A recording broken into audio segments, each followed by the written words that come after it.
বিহারে জয়, হুগলিতে উল্লাস, চুঁচুড়া ঘড়ির মোড় পর্যন্ত বিজয় মিছিলে বিজেপি কর্মীদের উচ্ছ্বাস।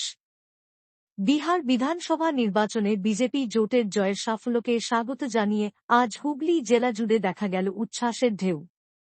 সেই আনন্দেই সন্ধে ৬টা নাগাদ হুগলি জেলা বিজেপি কার্যালয় থেকে চুঁচুড়া ঘড়ির মোড় পর্যন্ত এক উল্লাস মিছিল বের হয়। ব্যান্ড পার্টির সুরে পতাকাঢোলডাসা হাতে মিছিলে যোগ দেন দলীয় নেতা কর্মীরা। নেতৃত্বে ছিলেন হুগলি জেলা বিজেপির সভাপতি গৌতম চ্যাটার্জি। পুরো রাস্তা জুড়ে জয় শ্রীরাম, ভারত মাতা কি জয় সহ বিভিন্ন স্লোগানে মুখরিত হয় পরিবেশ। পথচলতি মানুষের একাংশ দাঁড়িয়ে এই বিজয় মিছিল উপভোগ করেন। নেতৃমণ্ডলীর দাবি, বিহারের এই ফলাফল জাতীয় স্তরে বিজেপির গ্রহণযোগ্যতা আরও একবার প্রমাণ করল। উচ্ছ্বাসের মধ্যেই দলের কর্মীরা আগামী দিনে বাংলায় সংগঠন আরও শক্তিশালী করার বার্তাও দেন।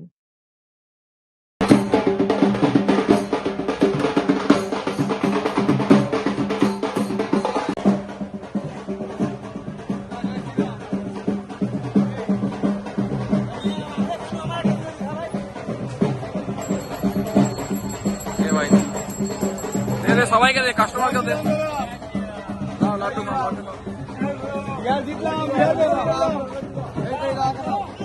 দে, এদিকে টোটো দে, ভাই টোটো দে। আমরা বিহারে ভারতীয় জনতা পার্টি বিপুল জয় পেয়েছে এবং বিহারবাসী ভারতীয় জনতা পার্টিকে দুহাত তুলে আশীর্বাদ করেছে। তারা দুর্নীতির বিরুদ্ধে প্রতিবাদ করেছে। তারা চেয়েছে যে সমস্ত চোরগুলো যেখানে একসাথে হয়েছিল তাদেরকে জবাব দিয়েছে, উপযুক্ত জবাব দিয়েছে এবং তারা মোদিজির ওপর আস্থা রেখে আবার মোদিজিকে ফিরিয়ে নিয়ে এসছে এবং ডবল ইঞ্জিন সরকার বিহারে দ্রুত তারা উন্নতি করবে এবং আগামী দিনে বিহারের আরও উন্নতি হবে। আমি সমস্ত বিহারবাসীকে ভারতীয় জনতা পার্টির পক্ষ থেকে, আমাদের হুগলি সাংগঠনিক জেলার পক্ষ থেকে আন্তরিক অভিনন্দন এবং শুভেচ্ছা জানাই। দাদা, 6 মাস পরেই পশ্চিমবঙ্গে ভোট, কি বলবেন?